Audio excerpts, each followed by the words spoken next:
আজকে আমি আপনাদেরকে দেখাবো এগুলা কিভাবে বানায় আর কি কি লাগে বানাতে। যারা এই বিস্কুটটা চিনেন না, কখনো দেখেন নাই, তো তাদের জন্য এই ভিডিওটা দেখেন শেষ পর্যন্ত।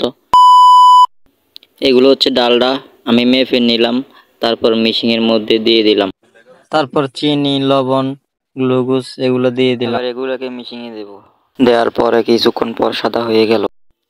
এবার আমি নামিয়ে ফেলবো এটাকে। এবার আমি এই জায়গাটার মধ্যে কড়াইটার মধ্যে উঠাবো এটাকে। উঠানো শেষ, আমি এটার মধ্যে তেল দিয়ে দিলাম, হাত দিয়ে লাড়িয়ে নেব, তারপর পকপকা সাদা হয়ে যাবে। এবারে ময়দা দিয়ে দেব, হাত দিয়ে লাড়াচাড়া দিয়ে ময়দাটাকে মিক্স করে নেব।